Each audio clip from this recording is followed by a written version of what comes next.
সুপ্রিয় দর্শক শ্রোতা, আশা করি আপনারা ভালো আছেন। বিশ্বের যে প্রান্তে থেকে আমাদের এই লাইভ অনুষ্ঠানে সংযুক্ত হয়েছেন বা পরবর্তীতে সংযুক্ত হবেন, অনলাইন মিডিয়া আমেরিকা বাংলা পক্ষ থেকে আমি ফারহানা হোসেন আপনাদেরকে সবাইকে জানাচ্ছি শুভেচ্ছা ও অভিনন্দন। আমেরিকা বাংলা সংবাদ মাধ্যমটি সত্য ও ন্যায় পথে চলে, দেশ ও গণতন্ত্রের কথা বলে।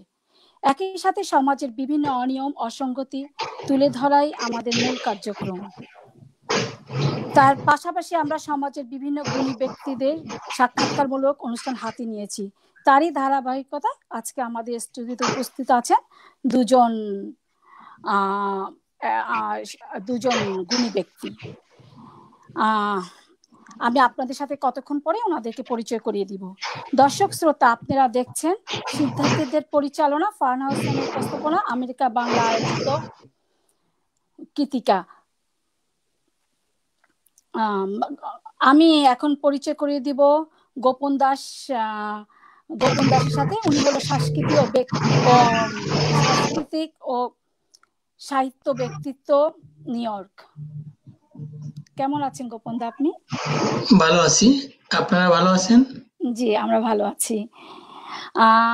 এখন পরিচয় করিয়ে দিব এপার বাংলা ওপার বাংলা খুব প্রিয় মুখ, সবারই ভীষণ প্রিয় একজন বাচিক শিল্পী এবং সাংস্কৃতিক ব্যক্তিত্ব, মধুবন। নমস্কার, সবাইকে অভিনন্দন, ভালোবাসা।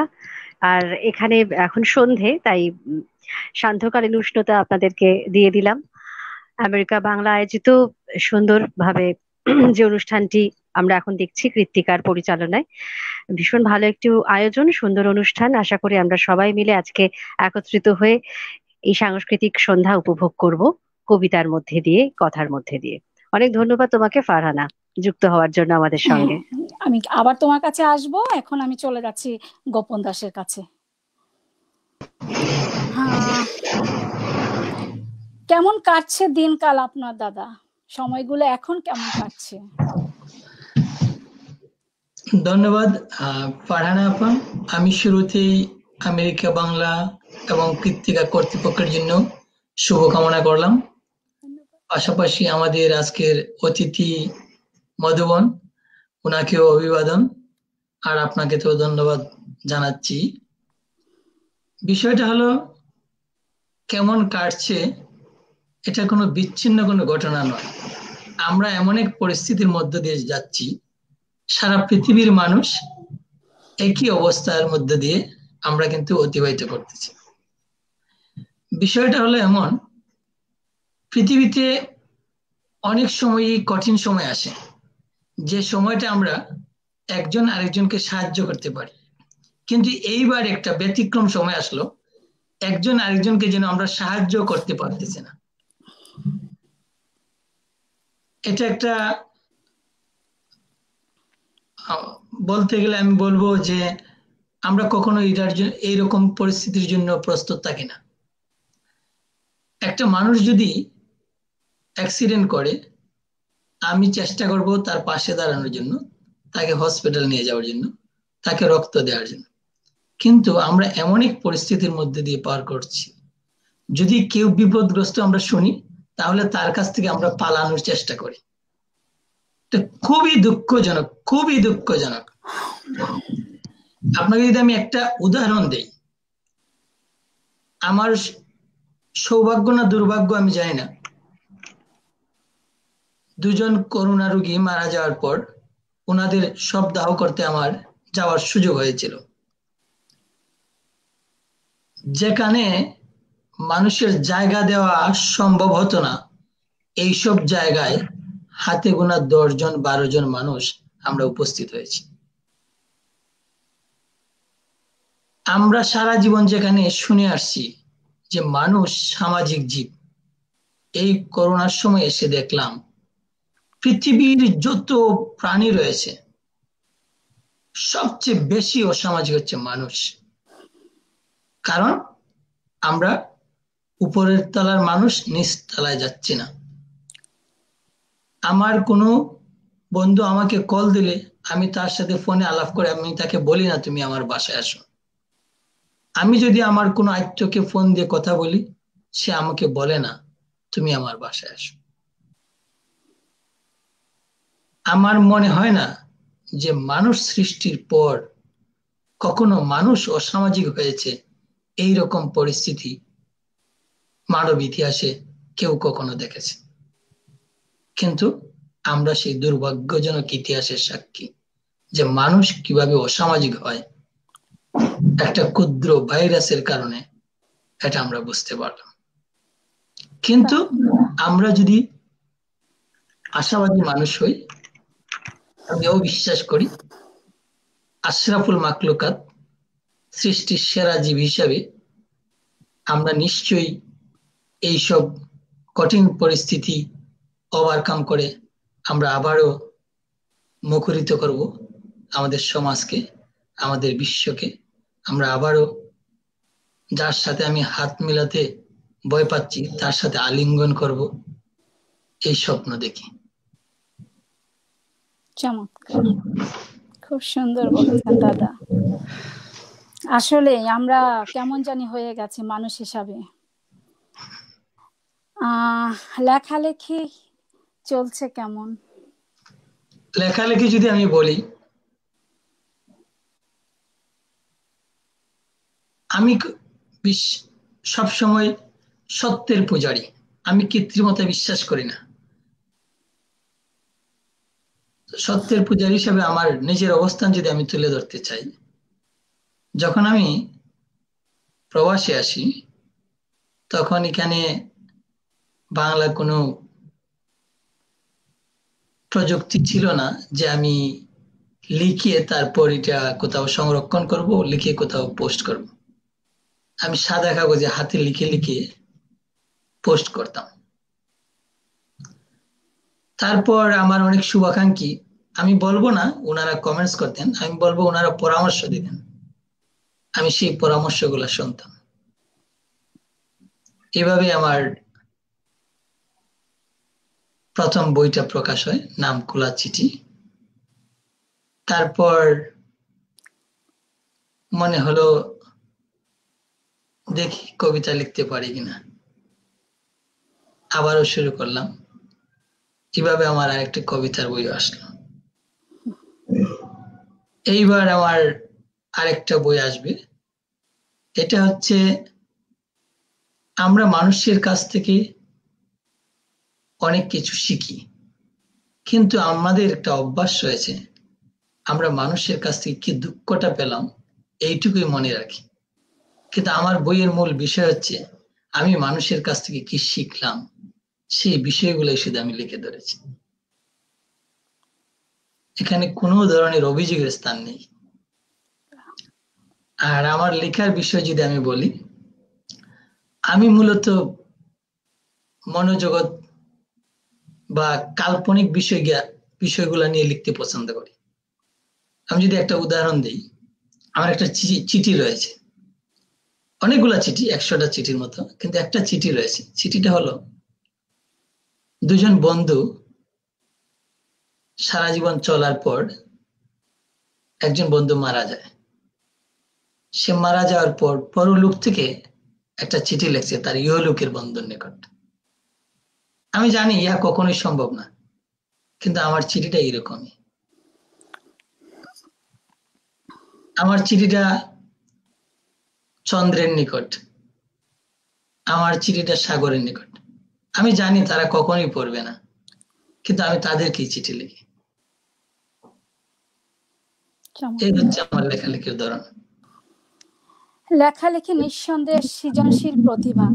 কেউ লেখে দায়ের থেকে, কেউ লেখে ঘোট থেকে, কেউ নাম কামানোর জন্য সস্তা জনপ্রিয়তা। আপনি একজন সৃষ্টিশীল লেখক, জানতে পারি কি আপনার লেখালেখির উদ্দেশ্যটা কি? আমার লেখালেখি একান্তই মনের খোরাক। আমি যদি বলি, আমি যখন একটা লেখা 2 দিন 3 দিন একটু একটু করে লিখে রেখে দিই, তারপর হয়তো আরেকদিন সময় মতো বসে এই লেখাটাকে আমি গুছিয়ে ফেলি।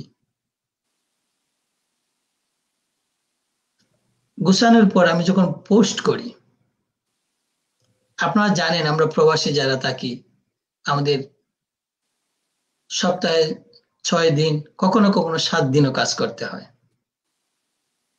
সুতরাং এই ব্যস্ততার ভিতর দিয়ে লেখাটা অনেক কষ্টের বিষয়। কিন্তু আমি যখন লেখাটা পোস্ট করি তখন আমার সব কষ্ট ম্লান হয়ে যায়। আমি বাচ্চাদের মতো আনন্দিত হই। সুতরাং আমি মনে করি লেখালেখিটা বিনোদনের সবচেয়ে বড় মাধ্যম আমার নিকট। কারণ আমি আমার লেখাটা দেখে আমি আনন্দিত হই। আমি আরো আনন্দিত হই আমার লেখার সাথে যদি কারো চিন্তা চেতনায় মিল পড়ে যায়, তখন আমার সার্থকতা ফুটে ওঠে যে আমি আরেকজনের চিন্তা আমার লেখার মধ্যে তুলে ধরতে পারছি। খুব সুন্দর, খুব ভালো বলেছেন দাদা। দর্শক শ্রোতা, আপনারা দেখছেন সিদ্ধার্থদের পরিচালনা এবং ফারনা হোসেনের উপস্থাপনা আমেরিকান বাংলা আয়োজন কৃতিকা। আমি এখন চলে যাব মধুবনের কাছে। এপার বাংলা ওপার বাংলা, দু বাংলারই খুব প্রিয় একজন মানুষ, আমারও খুব প্রিয়। মধুবন, কেমন আছো তুমি? আমি ভালো আছি। সবসময় ভালো থাকারই চেষ্টা করি। অনেক সময় খারাপ অনেক কিছুই আমাদের ঘিরে ধরে, যেটা দাদাও বলছিলেন। ভাবনার মধ্যেও থাকে সেটা, কিন্তু সেই খারাপগুলোকে পেরিয়ে বাঁচতে হয়। সেভাবেই বাঁচার চেষ্টা করি, ভালো থাকার চেষ্টা করি। ভালো আমাদেরকে থাকতেই হবে, ভালো ভাবনা নিয়ে, ভালো স্বপ্ন নিয়ে, ভালো পরিকল্পনা নিয়ে। অর্থাৎ আমি খুব পজিটিভ একজন মানুষ। ইতিবাচক চিন্তা করতে ভালো লাগে। নেগেটিভ ভাবনা আসলেও সেটাকে খুব বেশি প্রায়োরিটি দিই না। ভালো থাকার চেষ্টা করি সবসময়। বাহ, দারুণ। কিছু প্রশ্ন করি কবিতা নিয়েই তোমাকে। আমরা অনেক কবিতা শুনবো, আড্ডা দেব। আমার প্রথম প্রশ্ন তোমার কাছে, গদ্য কবিতা, মুক্ত ছন্দের কবিতা, অন্তমিলের কবিতা, বিভিন্ন ছন্দ প্রকরণের কবিতা আমরা দেখতে পাই। একজন আবৃত্তি শিল্পী হিসেবে কোন ধরনের কবিতা কণ্ঠে ও মনে স্বাচ্ছন্দ্য বোধ করো? এই যে কটি ধর্মের কবিতা বা বিভাজনের কথা তুমি বললে, সব রকম কবিতাই আমি ভালোবাসি পড়তে।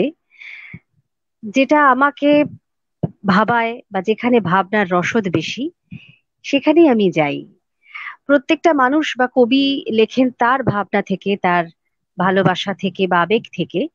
এবং সেই আবেগটা কখনো সমাজের জন্য কাজ করে, কখনো বা মনের কারণে, কখনো বা কোনো প্রত্যক্ষদর্শী ঘটনা থেকে, বিভিন্ন অনুভূতি থেকে, জীবনের ঘটে যাওয়া কোনো অনুভূতি, অতীতের কোনো ঘটনা বা ভবিষ্যতের কোনো স্বপ্ন, নানান অনুভূতির মিশ্রণ দিয়ে কিন্তু তৈরি হয় একটা কবিতা। ধীরে ধীরে ধীরে যেভাবে একটা বাড়ি তৈরি হয়, সেভাবে কবিতা শিল্পটাও গড়ে ওঠে। সেই কবির ভাবনার পুঙ্খানুপুঙ্খ বিষয়গুলো ধরে এগিয়ে যাওয়া একজন আবৃত্তি শিল্পীর পক্ষে সবসময় সঠিক নাও হতে পারে, কিন্তু তবু সে চেষ্টা করে শব্দ ধ্বনির মধ্যে দিয়ে তার কণ্ঠকে মেলাতে, অর্থাৎ তার ভাবনাকে তার কণ্ঠের মধ্যে ধারণ করতে এবং তার অনুভূতি দিয়ে সেটাকে ব্যক্ত করতে। তো সব রকম কবিতাই আমি ধারণ করি, আমার ভালো লাগে। যেটা আমাকে টানে, আমাকে আকর্ষণ করে, আমি সেটাই বলি। সেটা রোমান্টিক কবিতাও হতে পারে, আবার কোনো বাস্তব ধর্মী কোনো কবিতা যেটা বাস্তব ঘটনা থেকে উঠে এসেছে, এরকম কোনো কবিতাও আমার ভালো লাগে। তবে দেখতে হবে যে সেটা আমার কণ্ঠের মাদকতার সাথে যাচ্ছে কিনা। অনেক সময় এমন অনেক কবিতা থাকে, গদ্যধর্মী কবিতা, যেটা হয়তো পুরুষ কণ্ঠের জন্যই হয়তো বেশি মানানসই। সেটা একটু পড়ে বুঝে নিতে হয় নিজেকে, যে আমি যেটা পড়বো বা পাঠ করব, সেটা আমার কণ্ঠের সাথে বা আমার ভয়েসের সাথে ঠিকঠাক যাচ্ছে কিনা, সেটা একটু দেখে নিতে হয়। সেটা বুঝে তারপরে, এটা নিজের বোঝার ওপরে অনেকটা নির্ভর করতে হয়। এবং মানুষ যদি বলেন যেটা ভালো লাগছে বা এটা তুমি বলো, তাহলে আরো একটু বেশি সাহস পাওয়া যায় আর কি। একটা প্রশ্ন আমি এখানে সবাইকেই করি, যারাই আমার অনুষ্ঠানে অতিথি হয়ে আসেন, বিশেষ করে আবৃত্তি শিল্পীদেরকে, কবিতা কিভাবে প্রভাবিত করে? কবিতা খুবই প্রভাবিত করে। যত বয়স বাড়ে, বুড়ো হয়েছি বা বুড়ো হচ্ছি বা বুড়ি হব, এই বিষয়গুলো বা এইভাবে আমি বলতে পছন্দ করি না। আমার মনে হয় বয়স বাড়ার সাথে সাথে আমাদের অভিজ্ঞতা বাড়ে।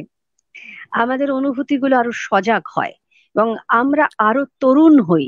আমি কিন্তু এভাবেই দেখি, কারণ আমার মনে হয় না যে একটা করে বয়স বাড়ছে মানে আমরা শেষ হয়ে যাচ্ছি বা আমাদের ক্ষয় হচ্ছে না।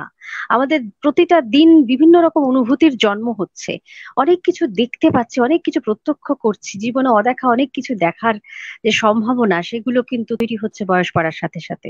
এই কবিতার সাথে জীবনের যে একটা মানে মানে মেলবন্ধন সব সময় ঘটে চলেছে, সেইটা অনুভব করতে ভালো লাগে এবং আমাকে প্রভাবিত করে।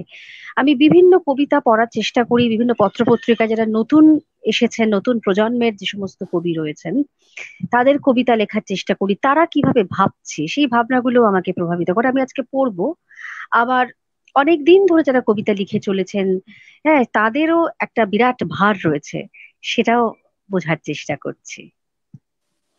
এখন একটা সবাই ওয়েট করছে তোমার মুখ থেকে কবিতা শোনার, তুমি কবিতা শোনাও, পরপর দুটি কবিতা তুমি আমাদেরকে শোনাতে পারো। আমি কবিতা দ্বারা খুবই প্রভাবিত। আসলে কবিতা গানের মধ্যেও থাকে, একটা গানের মধ্যে কিন্তু কবিতা থাকে, আগে কবিতা তারপরে সেটা সুর হয়। গীতিকার তিনি গান লিখছেন, তারপরে সুরকার সুর দিচ্ছেন, তারা কবিতার ওপরেই ভিত্তি করে এটা গান রচিত হচ্ছে, সেখানেও কিন্তু সেই ভাব থাকে, কবিতা থাকে। তাই আমি ভীষণভাবে ওই লেখা দ্বারা খুব প্রভাবিত হই এবং আমাকে চালিত করে। আমি সেভাবেই দেখি আর কি লেখাটাকে। তো আমি একটা কবিতা প্রথমে পড়ি। আহ যিনি আমাদের সঙ্গে আজকে রয়েছেন, যুক্ত হয়েছেন, সাহিত্যিক গৌতম দা, তিনি খুব গুরুত্বপূর্ণ কিছু কথা বলছিলেন যে এই করোনাকালীন আবহে মানুষ আহ যেন ক্রমশই উত্তরণ থেকে বেরিয়ে গিয়ে অবনমনের পথে যাচ্ছে। আতঙ্ক, অনিশ্চয়তার মধ্যে তো আমরা আছি, কিন্তু আমাদের মধ্যে যেন কোথাও ভাবনার বা চিন্তার গতিটা থেমে যাচ্ছে। আমরা মানুষ হয়ে উঠতে কি পারছি, সেই প্রশ্নটা কিন্তু এখানে এসে দাঁড়াচ্ছে। তা আমি এরকমই একটা ভাবনা থেকে একটা কবিতা আপনাদেরকে পড়ে শোনাচ্ছি। কবিতাটি লিখেছেন আহ প্রখ্যাত কবি জামাল হোসেন সাহাব, যিনি এখানে আমাদের ভারতে বাংলাদেশ হাই কমিশনের উপ চ্যান্সেলর। তার একটি কবিতা আমি পড়ি। কবিতাটির নাম হচ্ছে ফাটল দীর্ঘ হচ্ছে। আমরা কি আমাদের আদিমতম পূর্বপুরুষের মতো দিন দিন নগ্ন হয়ে যাচ্ছি? বসবাস শুরু করছি পাহাড়ের গুহায় গুহায়, পরিধান করছি বৃক্ষপত্র, ছাল, বাকল। নগ্নতার ফাটল দিনে দিনে কি দীর্ঘ হচ্ছে? ফাটল থেকে বেরিয়ে আসছে প্রাগৈতিহাসিক কঙ্কাল। কঙ্কালের নিচে ঘুমিয়েছিল জীবাণু, সে আজ জেগে উঠছে, হানা দিয়েছে ঘরে ঘরে। নদী নালা, খাল বিল, হাওর, জলাজমি পেরিয়ে কদলী বৃক্ষের ছায়ায় হাঁটছি আর হাঁটছি। কোথায় যাচ্ছি জানি না। আমরা কোথায় যাচ্ছি জানি না। সাদা ছড়ি হাতে অক্ষরেখা ধরে হাঁটছি আর আদি পিতার পদচিহ্ন খুঁজছি। অন্ধকারের নিতম্বে জোনাক পোকার মতো মিটিমিটি জ্বলছে মৃত্যুর পিদিম। করতল স্পর্শে তার দুর্দম দাবানলের মতো দাউ দাউ করে জ্বলে উঠল। অদম্য অগ্নিবাণে ভস্মসাৎ হলো অট্টালিকা। বৃক্ষরাজ বিপণী বিতান রাস্তাঘাট, সিল্ক, মসলিন, হিরে জহরত, রাজ্যপাট, পাহাড় সম তাপ, অজয় অহংকার, রূপ যৌবন। পুঞ্জীভূত ছাইয়ের মিনারে দাঁড়িয়ে আছি আমি একা, হোমোসেপিয়েন্সের শেষ উত্তরাধিকার, লক্ষ্যহীন এক নিঃসঙ্গ নরকঙ্কাল। আমরা কি আমাদের আদিমতম পূর্বপুরুষের মতো দিন দিন নগ্ন হয়ে যাচ্ছি? চমৎকার, চমৎকার। তুমি আরেকটা শোনাতে পারো তোমার পছন্দের কোনো কবিতা? হ্যাঁ, তো আমাদের মধ্যে সে ফাটল দেখা দিচ্ছে। আর কোনো বিপর্যয় বা বিপদ আসলে সেই ফাটলগুলো মাঝে মাঝে খুব বড় হয়ে দেখা দেয়। হয়তো আমরা চেষ্টা করি নিজেদেরকে একত্রিত করার, চেষ্টা করি বা এফোর্ট দিচ্ছি, কিন্তু তবু ফাটল বেরিয়ে যায়। যাই হোক, পরের কবিতায় যাই। পরের কবিতাটি লিখেছেন নজরুল ইশতিয়াক, বাংলাদেশের আরো একজন কবি। ভালো লাগে তার লেখা পড়তে। বেশ কিছু লেখা তিনি আমাকে পাঠিয়েছেন। রূপস্বরূপ কবিতাটির নাম, আমি একটু পড়ে শোনাই, এটা একেবারেই আলাদা। আমি স্বরূপেতে আসন পেতেছি তোমাকে ধরবো বলে, আমি স্বরূপেতে আসন পেতেছি তোমাকে ধরবো বলে, সূর্যালোকের সীমানা পেরিয়ে ভেসেছি আনন্দ লোকে, ঘন ঘোর রাত তিমির তুফানে হেসেছি অনর্গল, ঝড় তুফানেতে সাহস পেয়েছি, পেয়েছি দিব্য বল। আমি সকালটাকে দেখেছি, চিনেছি, তোমাকে দেখেছি বলে সন্ধ্যা রাতের মিলন দেখেছি, তোমাকে চিনেছি বলে সকল বিরহে তুমি সখা ছিলে, তুমি বলেছ কথা, প্রেরণার শিখা তুমি হয়েছ, ভুলিয়ে দিয়েছ ব্যথা। এত সুখ হাসি, এত মাখামাখি, এত বেদনার গান, তোমার সৃষ্টি, তোমাতে প্রলয়, তোমারই জয়গান। তুমি করেছ অঙ্গতে আসন, তুমি পেতেছ শয্যা, তুমি বিনা বাঁশরিয়ার বাঁশি, তুমি অধর অনন্যা। অনন্ত তুমি চিরসবুজ, ফসল বৃষ্টি জল, তোমার বুকে প্রেম বিরহ খেলা চলে অনর্গল। আহা, কত গান, ভালোবাসা, অপূর্ব উপাখ্যান, নবরাগে নবরূপে ধারা আজও প্রবাহমান। আমি স্বরূপেতে আসন পেতেছি তোমাকে ধরবো বলে, সূর্যালোকের সীমানা পেরিয়ে ভেসেছি আনন্দ লোকে। চমৎকার, আমি একদম ডুবেই গেছি তোমার কবিতায়। লেখালেখি তো করা হয়, রাইট? আমি জানি তুমি হ্যাঁ, লেখালেখি করো। তুমি কি ধরনের লেখালেখি করতে ভালোবাসো? আহ আমি খুব মানে যদি কবিতা হয় তাহলে কবিতাই বলবো। আহ আমার কবিতা লিখতেই ভালো লাগে বেশি। যেরকম ভাবে অনুভূতি গুলো আসে, আসলে অনুভূতির বীজ গুলো বপন হতে থাকে আর কি ভেতরে ভেতরে। তো সেই আবেগ থেকে যখন কিছু লেখা আসে আমি লিখি। আমি প্রথাগতভাবে কবি নই, সো কল্ড কবি যারা রয়েছেন সেরকম নয়। আমার লেখাটা আসে একেবারে গভীরভাবে অন্তর থেকে। ছেলেবেলা থেকেই লিখতাম বিভিন্ন পত্র পত্রিকায়, যে স্কুল ম্যাগাজিনে তো প্রচুর লিখেছি, প্রবন্ধ লিখতাম, কবিতা লিখতাম, ছড়া লিখতাম। তো তারপরে দীর্ঘ সময় কাজের কারণে অনেক সময় লেখালেখি ইচ্ছে হলেও সেটা সময় করে উঠতে পারেনি। তো এই করোনাকালীন আবহে আবার একটা নির্বাসন পেলাম, বেশ দীর্ঘ নির্বাসন বিরতি। সেই বিরতিতে নিজেকে বেশ সক্রিয় মনে হলো, মানে আমার মস্তিষ্কটা বেশ সুন্দরভাবে কাজ করছিল, একেবারে থেমে যায়নি। আসলে থেমে গেলে তো সবটাই থেমে যাবে, তাই না? তাই নিজেকে তো ঠিকই সচল তাই। রাখতে হবে, তাই বই পড়া, কবিতার বই পড়া, আহ নিজেকে আরো আবিষ্কার করার চেষ্টা বা নিজেকে খোঁড়া, সেই চেষ্টা থেকেই অনেক লেখা এসেছে আর কি। তোমার নিজের একটা লেখাকে আজকে শোনাবে আমাদের দর্শকদের জন্য? হ্যাঁ, আমি একটা Sure. শোনাই, একটা কবিতা আমি লিখেছিলাম। অবশ্যই, অবশ্যই। আমি জানি না সবার ভালো লাগবে কিনা, সেটা আমার একেবারেই আমার তুমি একটা ভালো ব্যক্তিগত লেখো, আমি অনুভূতি। আমি তোমার একজন ফ্যান, তুমি অনেক ভালো লেখো, আমি জানি। না না, সেরকম কিছু না। কবিতার নাম হচ্ছে বৃষ্টি। আমার একটা প্রেম আছে, নাম বৃষ্টি। আমার একটা মেঘও আছে, নাম তরঙ্গিত নদী। মাঝে মাঝে ওদের দেখা হয়, কথাও হয়, বেশি হয় বিরহ। বৃষ্টির উচ্ছ্বাস আরো বাড়লে নদীতে কান্নার ঢেউ ওঠে। আজ বৃষ্টির সঙ্গে দেখা, ঝরতে ঝরতে সোজা জানলা ভেঙে আমার চোখের অতলে। বিদ্যুৎ গতিতে ঝড় উঠেছে সেই সমুদ্রে, ভাসতে ভাসতে কোন রকমে তীর ভাঙা কূলে এসে পড়ল বৃষ্টি। আকাশ ভাঙা বৃষ্টি আলোয় মেঘকে দেখলাম ভোর রঙে। মেঘও আজ লজ্জাহীন, বৃষ্টির ওপর ঝাঁপিয়ে পড়ল সে। মেঘ ভাঙা বৃষ্টিতে আমিও ভাসছি, মেঘ বৃষ্টির আলিঙ্গনে আমি হয়ে উঠলাম নারী। দুরন্ত স্পর্শে আমি হয়ে উঠলাম কোমল গান্ধার। আমার লঞ্চ ছেড়ে দিয়েছে অনেক আগে, ভাসতে ভাসতে এসেছে নির্জন দ্বীপের এক ল্যাম্প পোস্টে।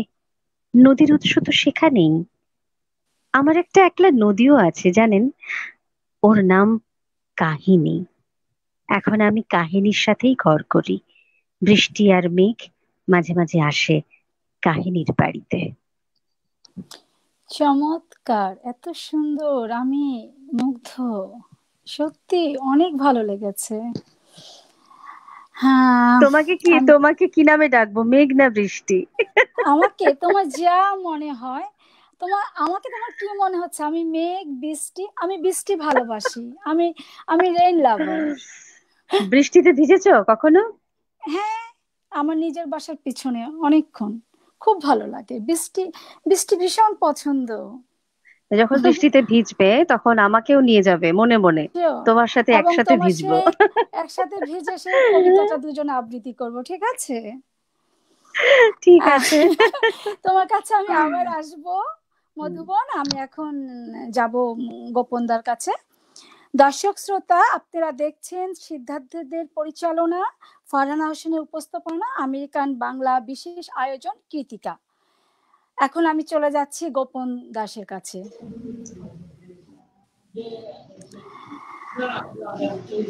আবার চলে আসলাম দাদা আমি আপনার কাছে প্রশ্ন নিয়ে।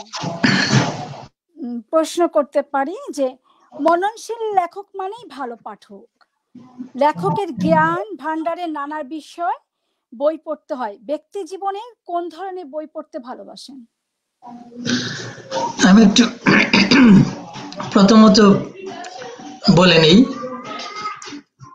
আমাদের মধুবন ওনার আবৃত্তি শুনে আমি ভুলে গিয়েছিলাম যে আমি আলোচক না দর্শক।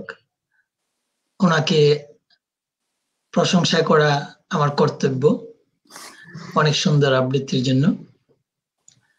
তারপর আপনি যখন আমাকে বললেন, আমি সবসময় বলি আমি কোনো ধরনের কৃত্রিমতা পছন্দ করি না, ব্যক্তিগত চরিত্র হচ্ছে এটা আমার। আমি যখন বিশ্ববিদ্যালয়ের ছাত্র ছিলাম, আমার সুযোগ হয়েছিল আরজ আলী মাতব্বর ওনার নাম শোনার। উনি ওইভাবে লেখাপড়া জানতেন না, কিন্তু ওনার লেখার আগ্রহ ছিল। এরপর তিনি বিখ্যাত বিখ্যাত কিছু লেখা আমাদেরকে উপহার দিয়েছেন। বই পড়ার ক্ষেত্রে আমার যে বর্তমান কর্মজীবন, এখানে থেকে মোটেই সম্ভব হয় না। হ্যাঁ, পত্রিকা পড়া হয়, কিন্তু বই পড়ার যে সুযোগটা, এটা আগ্রহ থাকলেও আমার সেই সময়টুকু নেই। তাই আমার সাহিত্য চর্চাটা হলো এরকম যে আমি যা চিন্তা করি আমি তাই তুলে ধরার চেষ্টা করি। এজন্য আমি আমার যে বাস্তব জীবন, এই জীবনকে তো আমি ওভারকাম করতে পারবো না। আমার আশেপাশের যে কর্তব্য কাজ রয়েছে আমার সেগুলো সম্পাদন করি। আমার সাহিত্য চর্চা বলবো নাকি সাহিত্যের প্রতি ভালোবাসা বলবো, হ্যাঁ, এইটুকু পালন করার সামান্য চেষ্টা করি। বাহ, খুব ভালো উত্তর দিয়েছেন দাদা। ফেসবুকে আমরা সবাই লেখালেখি করি এবং সেটা রেজাল্ট আমরা পেয়ে যাই যে মানুষের কমেন্টের মাধ্যমে, মন্তব্যের মাধ্যমে। কিন্তু সবসময় আসলে ভালো মন্তব্যটা অনেকেই লেখেন, কিন্তু ওটা থেকে আমরা অনেক সময় বুঝি না যে ফেসবুকটা আসলে আমাদের যে কি ধরনের আমরা লিখেছি বা ওটাকে আসলে ভালো হচ্ছে না খারাপ হচ্ছে। তা আমরা বলে থাকি ফেসবুক হচ্ছে মলাটবিহীন উন্মুক্ত বই। ফেসবুক সাহিত্য চর্চাকে কিভাবে মূল্যায়ন করতে চান?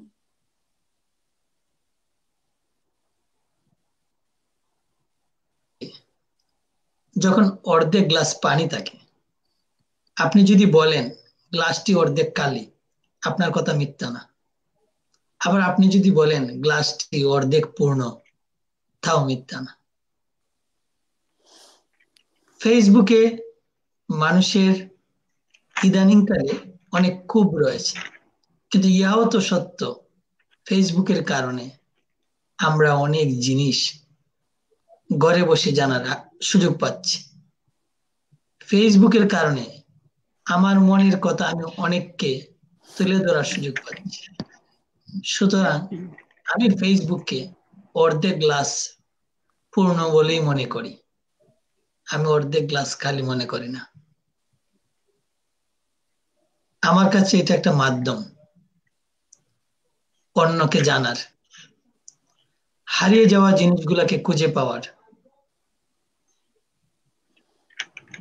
আমাদের জীবনের তাগিদে আমরা যখন ধীরে ধীরে বড় বলবো না, বয়স্ক হতে শুরু করি, প্রাথমিক থেকে মাধ্যমিক, মাধ্যমিক থেকে উচ্চ মাধ্যমিক, উচ্চ মাধ্যমিক থেকে বিশ্ববিদ্যালয়, বিশ্ববিদ্যালয় হতে চাকুরি, চাকুরি থেকে আবার চাকুরির পরিবর্তন, বিভিন্ন ধাপে আমাদের প্রিয় মানুষগুলো আমাদের কাছ থেকে হারিয়ে যায়। কিন্তু ফেসবুক আমাকে সেই হারিয়ে যাওয়া মানুষগুলোকে যখন চোখের সামনে এনে দেয়, তখন যে আমি আনন্দ পাই, এই আনন্দটা তো ফেসবুককে আমাকে ধন্যবাদ জানানো উচিত। এখন বিকৃত চর্চার কিছু মানুষ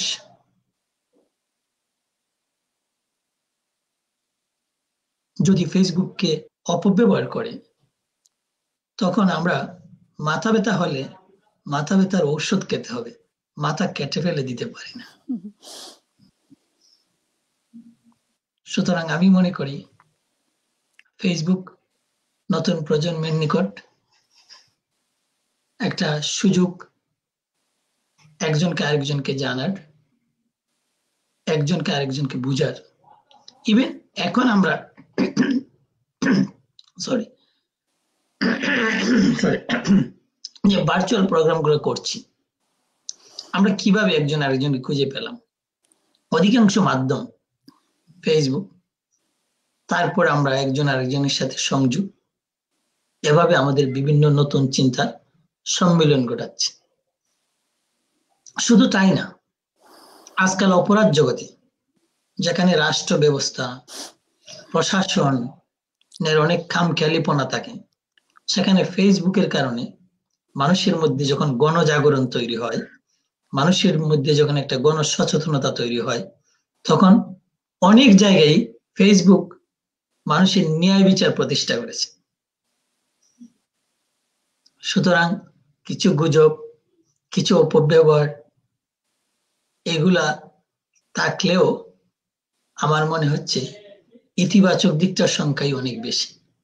আমি গ্রামে বড় হয়েছি, যেখানে মানুষের কৃষি হচ্ছে একমাত্র উৎপাদন ব্যবস্থা। সেই গ্রামে বলা হতো, ধান যখন তুলে নিয়ে আসে লোকজন, তখন যেটার ভিতরে চাল থাকে না, এটাকে আমরা আমাদের গ্রাম্য ভাষায় আমরা বলতাম চুচা। তো লোকজন বলতো ধান তুলতে গেলে কিছু চুচা পড়বেই, মানে তুষের মতো যেটা বলি আমরা। তো ভালো জিনিস সংগ্রহ করতে গিয়ে কিছু প্রতিকূলতার মুখোমুখি হতে হবে। আপনি যখন একটি গোলাপ আনতে যাবেন, তখন কাঁটা লাগতে পারে, কিন্তু সেই কাঁটার বয়ে কি আপনি গোলাপ সংগ্রহ বাদ দিয়ে দিবেন? সুতরাং আমার কাছে মনে হচ্ছে ফেসবুকটা এইরকম, যাহা প্রয়োজন ছিল এবং এখনো প্রয়োজন আছে। ভবিষ্যৎ বলে দেবে, মানুষ প্রযুক্তির আবিষ্কারের সাথে সাথে এটা বাস্তবতা। আজ আমরা রেডিও ব্যবহার করি না, কারণ তো ভবিষ্যৎ যদি ফেসবুকের চেয়েও আরো উন্নত কিছু চলে আসে, তখন ভিন্ন বিষয়। বাট এই মুহূর্তে ফেসবুককে অস্বীকার করার কোনো সুযোগ নেই। সুন্দর, খুব ভালো বলেছেন দাদা। সেটাই আমাদের কারো আমি কি 1 মিনিট সময় দিব? আর হ্যাঁ, শিওর শিওর, আপনি প্রচুর সময় আছে। আমি যদি আমার নিজের কথাই বলি, ফেসবুকের সুবাদে আমি একটা অনুষ্ঠান করি। অনুষ্ঠানটার নাম স্বপ্ন কথা। আমার অনুষ্ঠানের মূল লক্ষ্য ছিল এরকম, আমরা অনেক টিভি শো দেখি যেখানে দুটি পক্ষ আসে, একজন আরেকজনকে ঘায়েল করা, একজন আরেকজনকে কটাক্ষ করা, এসব করতে করতে অনুষ্ঠানটা শেষ হচ্ছে। আর যিনি সঞ্চালক থাকেন তিনি হয় ওনাদের মধ্যে সালিশি করেন, আর নতুবা উনি একটু মজা নেন। হ্যাঁ, কোন জায়গাটা তুলে ধরলে এদের মধ্যে বাদ বিতণ্ড জমবে উনি এই কাজটা করেন। কিন্তু আমার জানি কেন মনে হলো এমন একটা জিনিস খুঁজে বাহির করা উচিত যেখানে সমালোচনা ছাড়াও আলোচনা করা যায়। সেই চিন্তা থেকে মূলত আমার অনুষ্ঠানটি আমার শুরু, যার নাম স্বপ্ন কথা। আমি অনুষ্ঠানটা করতে গিয়ে দেখলাম, অনেকের কাছ থেকে জানলাম। কিরকম জানলাম? ভারতবর্ষের সাবেক প্রেসিডেন্ট আবুল কালাম আজাদ, আপনারা জানেন, সবাই জানেন, শ্রদ্ধেয় মানুষ। উনি বললেন, স্বপ্ন হচ্ছে যা ঘুমিয়ে দেখি তা নয়, বরং যা আমাকে ঘুমাতে দেয় না তাই হচ্ছে স্বপ্ন। তার মানে কি, আমাকে সামনে এগিয়ে যাওয়ার যে তাড়না, তা হচ্ছে স্বপ্ন, যার জন্য আমি ছটফট করি, আমাকে ইয়া করতে হবে, ওই জায়গায় যেতে হবে। আরেকজন মনীষী, তিনিও ভারতবর্ষ, আমি শুধু ভারতবর্ষ বলবো না, তিনি মানবতার প্রতীক, আমাদের গান্ধীজি। তিনি বলেছিলেন, দৃঢ় বিশ্বাসে বলিয়ান মুষ্টিমেয় কিছু মানুষ ইতিহাসের গতিপথ বদলে দিতে পারে। মানে যে মানুষটার সুন্দর স্বপ্ন এবং সেই স্বপ্নে সে অটুট, একদিন হয়তো সেই পৃথিবী বদলে দিতে পারে। এই কথাগুলো বলার কারণ হলো, এই যে ফেসবুকের কথা আপনি বললেন, একটা মানুষ সে স্বপ্ন দেখেছিল বলে আজ আমরা পৃথিবীর মানুষ নতুন করে চিন্তা করার সুযোগ পেয়েছি, আমরা নতুন একটা গতিপথ তৈরি করেছি। আমি জানি না আপনি, আমি, আমরা যারা এখানে রয়েছি, বিশেষ করে প্রবাসী, ফেসবুক না হলে আপনি দেশের কয়জন মানুষকে ফোনে কথা বলতেন? আপনার নিজের পরিবার, আপনার শ্বশুরের পরিবার, খুব ঘনিষ্ঠ আত্মীয় এবং হাতে গোনা দুই একজন বন্ধু, তাও কয়েকটা বছর। কিন্তু এখন আপনার পরিধি এত বিস্তৃত, আপনি সেই ছোটবেলায় আপনার গ্রামে যত ঘনিষ্ঠজন ছিল, ফেসবুকের সুবাদে এর চেয়ে কয়েক গুণ বেশি হয়ে গেছে। এই জন্যই আমি বললাম, গড়িয়ে গড়িয়ে আপনার আগের প্রশ্নটাতে আসলাম যে ফেসবুকের কাছে আমি কৃতজ্ঞ এবং আমি মনে করি এর সুফলটাই বেশি। এখন আপনার সেই লেখা সাগরের কাছে, আকাশের কাছে, কাল্পনিক চিঠি শুনতে চাই একটা আপনার মুখ থেকে, আপনার নিজের লেখা। আমি তো আপনাকে একটু বলি, চিঠি পড়ে হয়তো শোনানো কষ্ট হবে, কারণ একটা চিঠি পড়তে গেলে আপনার অনুষ্ঠানের অনেক সময় নষ্ট হবে। আমি এটা কবিতা পড়ে শোনাবো। আপনার নিজের লেখা একটা। আমি লেখা যেহেতু বলছেন, সাগর এবং চিঠি, আমার লেখার ক্ষেত্রে আমি যে জিনিসটা প্রায়োরিটি দিই, আমার এক বিশ্ববিদ্যালয়ের শিক্ষিকা তিনি বলেছিলেন, আমি কাউকে কষ্ট দিলে সে যত কষ্ট পায় তার চেয়ে আমি বেশি কষ্ট পাই, কারণ আমি তাহাকে কষ্ট দিয়েছি। আমি লেখার ক্ষেত্রে এই জিনিসটা চিন্তা করি যে আমার লেখা দ্বারা যেন কেউ কষ্ট না পায়। হ্যাঁ, তার মানে এই না যে আমি প্রতিবাদ করব না। হ্যাঁ, আমি প্রতিবাদ করি সমাজে বৈষম্য কমানোর জন্য যেসব জিনিসের প্রতিবাদ করা উচিত আমি এগুলা করি, কিন্তু এই প্রতিবাদের ধরনে আমি চেষ্টা করি যতটুকু সম্ভব বিনয়ের মাধ্যমে প্রতিবাদটুকু করা যায় কিনা, কারণ আমি কাউকে কষ্ট দিতে চাই না, কারণ তারা কষ্ট পেলে আমি তাদের চেয়ে বেশি কষ্ট পাই। যাই হোক, এবারে আমি আপনার কথা মতে আমি একটা কবিতা আবৃত্তি করব, কিন্তু আমি যা বলতে চাচ্ছি বিষয়টা হচ্ছে এখানে একটু বৈষম্য হবে। বৈষম্যটা এরকম, আমাদের সাথে একজন এত গুণী এত বড় মাপের আবৃত্তি শিল্পী, আমি কিন্তু যে যাহা পছন্দ করে, যে যাহা ভালো পারে, আমি তাহাকে দিয়ে সেই কাজটা করানোর চেষ্টা করি। এখন আমি যেটা করব, আমি আপনার অনুরোধ রক্ষা করব, এবং এটা আমি আবৃত্তি বললে আবৃত্তির অসম্মান হবে। আমি একটা কবিতা পড়ে শোনাবো, কারণ গ্রামে আমরা যখন বেড়াতে যাওয়া হতো বিভিন্ন বাড়িতে, সবাই বলতো চাটা খেয়ে তারপর মিষ্টি খান। কেন?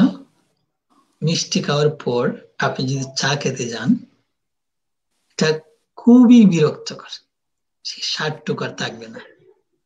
এখন আপনি একটু আগে দর্শকদের মিষ্টি খাওয়ালেন আবৃত্তি, আর এখন আমি চাটা নিয়ে যাচ্ছি, তারপর আমি চেষ্টা করব। দুবারও চা খাওয়া যায়। কবিতাটি মূলত মার্চ মাসে লেখা আমার, যখন লকডাউনে আমি বাসায় বসেছিলাম কয়েক সপ্তাহ, ওই সময় কোভিড-19।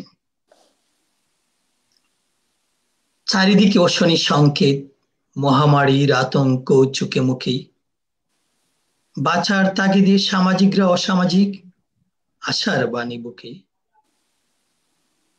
ধর্মীয় প্রতিষ্ঠানে তালা, বিজ্ঞান খোলা, কেউ ভয় দেখায়, কেউ সাহস যোগায়, পরাশক্তি অসহায়, প্রতিহিংসা বিদ্বেষ লজ্জা পায়।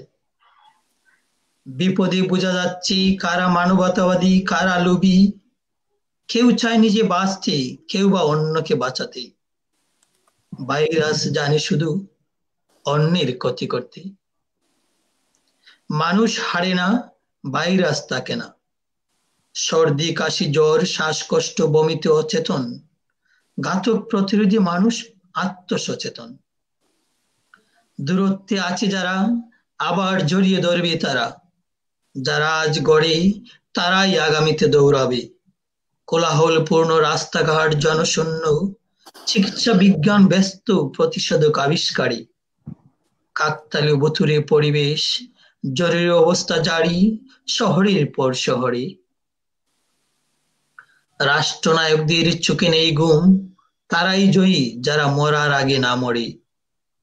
সকলের চেহারায় মৃত্যুর আতঙ্ক, তেমনি মানুষ তার অভিজ্ঞতা ব্যবহারে। উহান থেকে শুরু করে এশিয়া আমেরিকায়, আঘাত হানছে মধ্যপ্রাচ্য ইউরোপ আফ্রিকায়। রাত দিন একাকীর কর্মহীন নিস্তব্ধ শহর, অপ্রয়োজনে কারো পাশে থেকে সাহস নয়। খাবার সংগ্রহের জন্য অবিরাম চেষ্টা, দূর থেকে নিরাপদ অনুভব মনে হয়।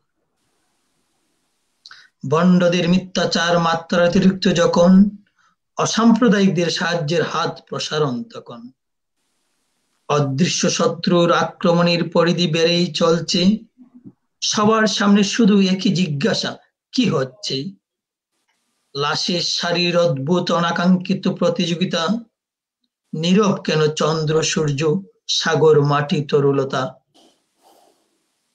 লকডাউন হচ্ছে হাট বাজার অফিস আদালত, চিত্ত বিনোদনে নেই কারো আগ্রহ।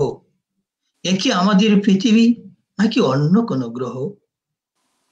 কেউ স্বেচ্ছায় কেউ বা অনিচ্ছায় কোয়ারেন্টাইনে, কেউ বা আইসোলেশনে, দুর্ভাগারা কফিনে। সৃষ্টির সেরা জীব বিনা যুদ্ধে হারতে জানে না, সাহসীরা যুদ্ধে ব্যস্ত থামাতে করোনা। গবেষকদের চিন্তায় আবিষ্কৃত প্রতিষেধক, ক্রমান্বয়ে নির্মূল কোভিড-19 গতিপথ। আবারও মুখরিত চারিদিক, আবারও আলিঙ্গন, মানবতার জয়গানে মুখরিত সর্বাঙ্গন। চমৎকার। চমৎকার দাদা। ভালো লাগলো। আবারও ফিরে আসবো আপনার কাছে আমি। দর্শক শ্রোতা, আপনারা দেখছেন সিদ্ধার্থদের পরিচালনা, ফারহানা হোসেনের উপস্থাপনা, আমেরিকান বাংলা বিশেষ আয়োজন কৃতিকা। আমি এখন চলে যাব মধুবনের কাছে। আবার আসলাম বলো। মধুবন। হ্যাঁ, অনেক কিছুই তো তুমি করো, আমি জানি তুমি একজন প্রতিভাবান, অনেক গুণে গুণান্বিত। আবৃত্তি, অভিনয়, গান, সংবাদ পাঠিকা, কোন জায়গাটাতে নিজেকে দেখতে বেশি স্বাচ্ছন্দ্য বোধ করো? আমি আসলে অনেক কিছু করি না, আমি একটা কাজই করি। সেটা হচ্ছে সব মিলিয়ে বলতে গেলে আমি ভাব প্রকাশ করি। এটাকে এক কথায় কি বলা যাবে, এক্সপ্রেশনিস্ট। অর্থাৎ ধরো যখন নিউজ পড়েছি, এখন আমি নিউজ পড়ছি না, একটা দীর্ঘ সময় ধরে নিউজ পড়েছি, তো সেখানে নিউজটা ছিল একদম প্রত্যক্ষ ঘটনা তুলে ধরা, সেটা একরকম অভিজ্ঞতা হয়েছে, সেখানেও কিন্তু একটা এক্সপ্রেশন থাকে। তো সেটা এক ধরনের এক্সপিরিয়েন্স, সেখানেও বাচিক শিল্প জড়িয়ে আছে, সেখানেও ভয়েস মডুলেশন আছে। অর্থাৎ আমি যখন কোনো শোকের খবর পড়বো, তখন সেই খবরটা সেরকম হওয়া উচিত। মানে কোনো ব্যক্তিত্ব মারা গেছেন বা কোনো ব্যক্তিত্ব ইহলোক ত্যাগ করেছেন, সেটা নিশ্চয়ই আমি আনন্দের মতন করে বলবো না, সেটার ভেতরেও আমার একটা যন্ত্রণা থাকবে বা একটা ইনফরমেশন দেওয়া থাকবে। আবার যখন আমি গানের কোনো বৈঠকি আড্ডা দিচ্ছি বা কোনো কবিতা নিয়ে আড্ডা দিচ্ছি, তখন তার মধ্যে একরকম এক্সপ্রেশন থাকবে। যখন আমি কোনো ফিল্মের ডাবিং করছি, কোনো চরিত্রের হয়ে কথা বলছি, তখন একরকম এক্সপ্রেশন থাকবে। তো পুরোটা একটা এক্সপ্রেশন নিয়েই জন্ম, এবং আমি কাজটা কিন্তু একটাই করি। আমার বলতে পারো বিভিন্ন রকম মাধ্যমের মধ্যে দিয়ে সেই এক্সপ্রেশন গুলো ফুটিয়ে তোলা আমার কাজ। তো আহ, সেটা কবিতা হতে পারে, সেটা অভিনয় হতে পারে, মানে শ্রুতি নাটক হতে পারে, সেটা নিউজ রিডিং হতে পারে, সেটা কোনো অ্যাঙ্করিং হতে পারে, উপস্থাপনা হতে পারে। তো সবকিছুর মধ্যে দিয়ে আসলে ভাবটাকে তৈরি করা। আমি অনেক কিছু করি না, আমি কিন্তু একটা কাজই করি। না, তুমি অনেক গুণে গুণান্বিত, আমি তো জানি তুমি কি। আম, একটা কবিতা হয়ে যাক এখন তাহলে। হ্যাঁ, আমি একটা কবিতাই হুম বলি। হুম হুম। দাদা কিছুক্ষণ আগে যেটা বলছিলেন যে উনি সুন্দর আবৃত্তি করতে পারেন না, আসলে ওভাবে ভাবাটা আমার মনে হয় সঠিক না। আমরা আমাদের মতন করেই বিষয়টাকে ফুটিয়ে তুলবো, সবাই সবার মতন করে তো ফোটাতে পারবেন না। Expression। আসলে ব্যক্ত করাটাই আসল। আমি এবার হেলাল হাফিজের একটি কবিতা পড়ি, কবিতা যুগল জীবনী। আমি ছেড়ে যেতে চাই, কবিতা ছাড়ে না, বলে কি না গোর, এত সহজেই যদি চলে যাবে, তবে কেন বেঁধেছিলে উদ্বাস্তু ঘর? কেন করেছিলে চারু বেদনার এত আয়োজন? শৈশব কৈশোর থেকে যৌবনের কত প্রয়োজন উপেক্ষার ডাস্টবিনে ফেলে, মনে আছে সেই কবে চাদরের মতো করে নির্দ্বিধায় আমাকে জড়ালে? আমি বাল্য বিবাহিতা বালিকার মতো অস্পষ্ট দু চোখ তুলে নির্নিমেষে তাকিয়েছিলাম, অপরিপক্ক তবু সম্মতি সূচক মাথা নাড়িয়েছিলাম, অত শত না বুঝেই বিশ্বাসের দুহাত বাড়িয়েছিলাম। ছেলে খেলার ছলে সেই থেকে অনাদরে এলোমেলো তোমার কষ্টের সাথে শর্তহীন সখ্য হয়েছিল আমার। তোমার হয়েছে কাজ, আজ প্রয়োজন আমার ফুরালো। আমি ছেড়ে যেতে চাই, কবিতা ছাড়ে না, দুরারোগ্য ক্যান্সারের মতো কবিতা আমার কোষে নিরাপদ আশ্রম গড়েছে। সঙ্গোপনে বলেছে, হে কবি, দেখো চারদিকে মানুষের মারাত্মক দুঃসময়, এমন দুর্দিনে আমি পরিপুষ্ট প্রেমিক আর প্রতিবাদী তোমাকেই চাই। কষ্টে সৃষ্টি আছি, কবিতা সুখেই আছে, থাক, এতদিন রাত যদি গিয়ে থাকে, যাক তবে, জীবনের আরো কিছু যাক। আমি ছেড়ে যেতে চাই, কবিতা ছাড়ে না। হেলাল হাফিজ কবিতা নিয়ে যখন কথা বলছেন, তখন আল মাহমুদ তিনি বলছেন, কবিতা নিয়ে কি সুন্দর ব্যাখ্যা করেছেন। কবিতা হচ্ছে তার কাছে কি রকম, কবিতা কবিতা এমন, কবিতা তো কৈশোরের স্মৃতি, সে তো ভেসে ওঠা ম্লান আমার মায়ের মুখ, নিমডালে বসে থাকা হলুদ পাখিটি, পাতার আগুন ঘিরে রাত জাগা ছোট ভাই বোন, আব্বার ফিরে আসা সাইকেলের ঘন্টার ধ্বনি, রাবেয়া রাবেয়া, আমার মায়ের নামে খুলে যাওয়া দক্ষিণের ভেজানো কপাট। কবিতা তো ফিরে যাওয়া পার হয়ে হাঁটু জল নদী, কুয়াশায় ঢাকা পথ, ভোরের আজান কিংবা নাড়ার দহন, পিঠার পেটের ভাগে ফুলে ওঠা তিলের সৌরভ, মাছের আষ্টি গন্ধ, উঠানে ছড়ানো জাল আর বাঁশঝাড়ে ঘাসে ঢাকা দাদার কবর। কবিতা তো ছেচল্লিশে বেড়ে ওঠা অসুখী কিশোর, স্কুল পালানো সভা, স্বাধীনতা মিছিল, নিশান, চতুর্দিকে হতবাক দাঙ্গার আগুনে নিঃস্ব হয়ে ফিরে আসা অগ্রজের কাতর বর্ণনা। কবিতা চরের পাখি, কুড়ানো হাঁসের ডিম, গন্ধ ভরা ঘাস, ম্লান মুখ বউটির, দরিদ্রা হারানো বাছুর, গোপন চিঠির প্যাডে নীল খামে সাজানো অক্ষর।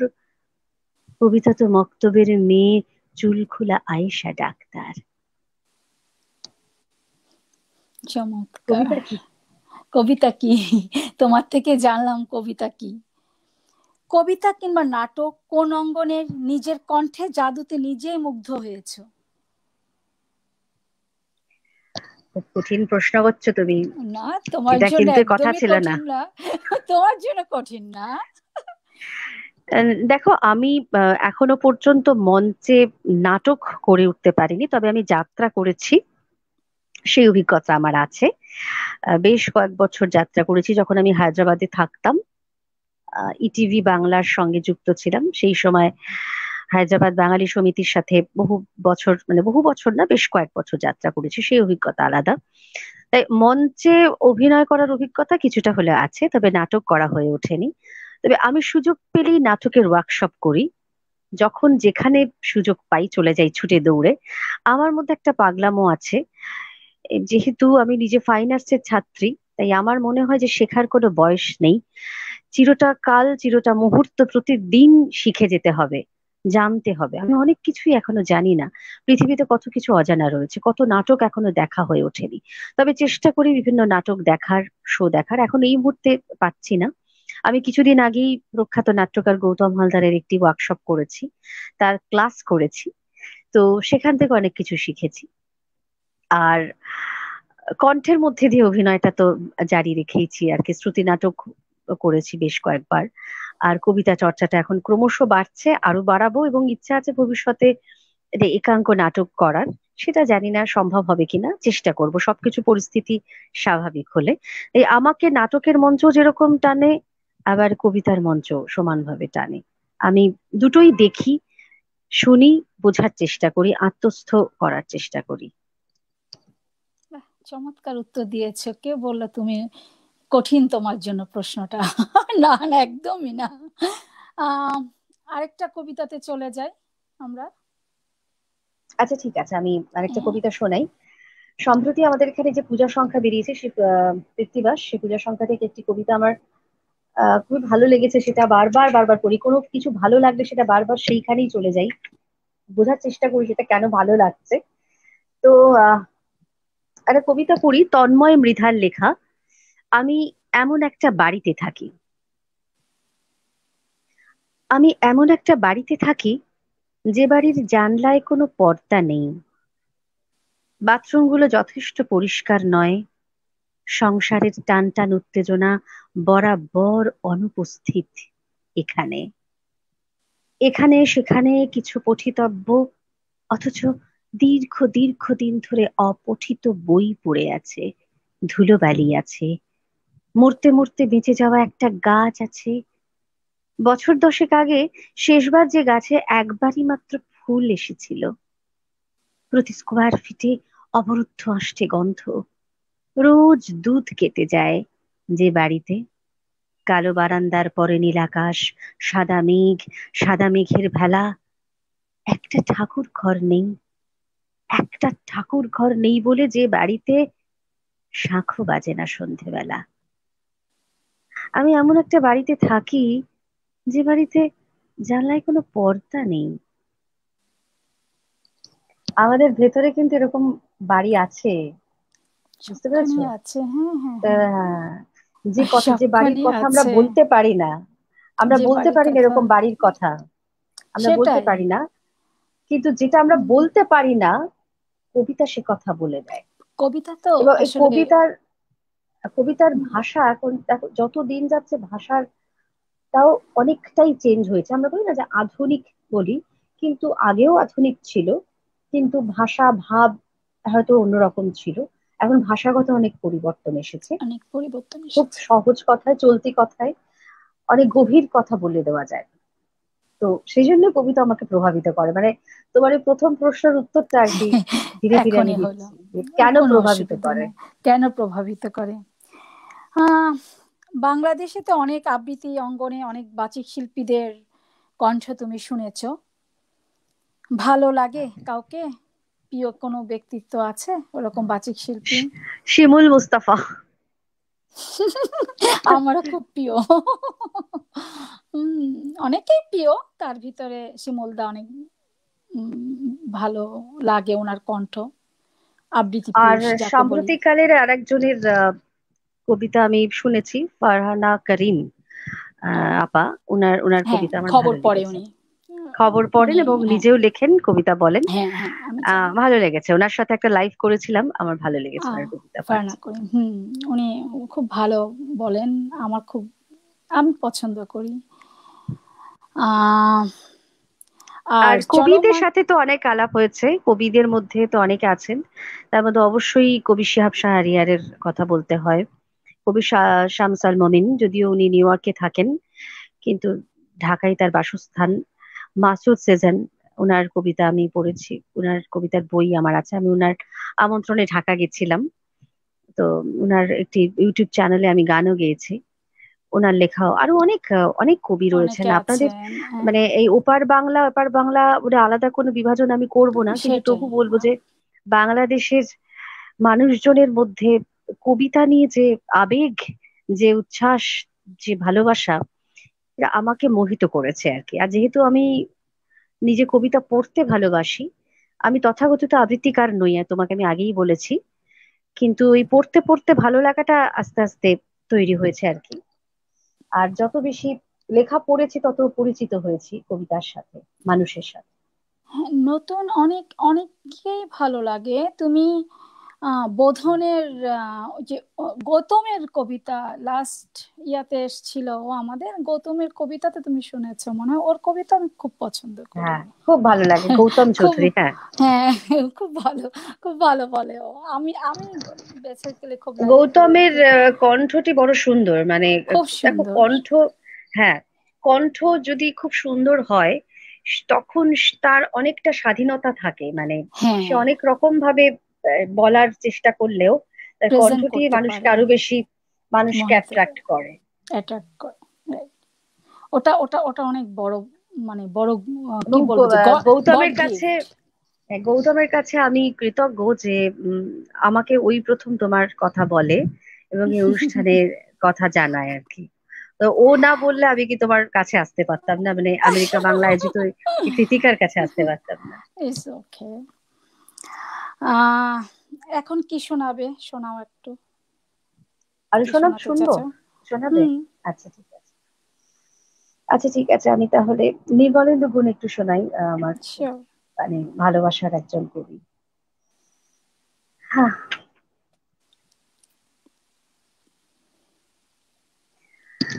উল্লেখযোগ্য স্মৃতি, কবি নির্মলেন্দু গুণ।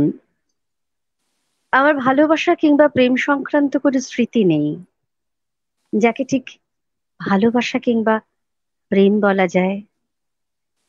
একদিন টুকুদি নাকের ডগায় বিন্দু বিন্দু ঘাম দেখে বলেছিল, তোর বউ তোকে খুব ভালোবাসবে দেখিস। সেই আমার প্রেম, সেই আমার সর্বপ্রথম কল্পনায় রমণীর ভালোবাসা পাওয়া। হঠাৎ যৌবন ছোঁয়া কিশোরের প্রথম প্রণয়। আর কোনো স্মৃতি নেই। একদিন নখ কাটতে কাটতে আঙুল কেটে গেলে প্রেমের শিশির হয়ে রক্ত ঝরেছিল। ডেটলে রক্তাক্ত ক্ষত ধুয়ে মুছে দিয়ে পূরবী বলেছিল, আমি তার চিরকালের শত্রু। আমি আজও শত্রু মিত্র তফাৎ বুঝি না। নিজেরই শত্রু হয়ে আমি আজও অপেক্ষমান, ঘুরে ফিরে স্মৃতির সম্মুখে এসে এখনো দাঁড়াই। আমার এছাড়া ভালোবাসা কিংবা প্রেমের কাছাকাছি উহুম, আর কোনো স্মৃতি নেই। সেই আমার প্রেম, অদ্যবধি সেই আমার পূর্ণ ভালোবাসা। আমার একাকী যাত্রা জীবনের নিঃসঙ্গতা বুঝে সদ্য বিবাহিতা আমারই সহোদরা সিঁথিতে রঙিন চাঁদ মেখে নিয়ে একদিন শিয়রের কাছে এসেছিল, বসেছিল। চল কদিন আমার বাড়ি, সমুদ্রের হাওয়ায় কাটাবি। আমি জানি আজও সেই সমুদ্রের হাওয়া, আজও সেই একমাত্র ভালোবাসার স্মৃতি, আজও সেই মুহূর্তের প্রেম। আমার ভালোবাসা কিংবা প্রেম সংক্রান্ত আর কোনো স্মৃতি নেই। কোনো স্মৃতি নেই যাকে ঠিক ভালোবাসা কিংবা প্রেম বলা যায়। বাহ, চমৎকার চমৎকার। আর কিছু কি বলতে চাও, যে তুমি কবিতা বা কোনো অংশ বিশেষ বা কিছু কিছু হ্যাঁ থেকে? নিশ্চয়ই, আমি শোনাচ্ছি তো তোমাদেরকে। আমি আর একটু ভাবি, তাহলে তুমি দাদার কাছে আচ্ছা, একটু কথা বলো। ঠিক আছে ঠিক আছে, আমি ওখানে চলে যাচ্ছি। দর্শক শ্রোতা, আপনারা দেখছেন সিদ্ধার্থদের পরিচালনা, ফারহানা হোসেন উপস্থাপনা, আমেরিকান বাংলা বিশেষ আয়োজন কৃতিকা। আমরা এখন চলে যাব আবার গোপন দাসের কাছে। দাদা, আবার ফিরে আসলাম আপনার কাছে।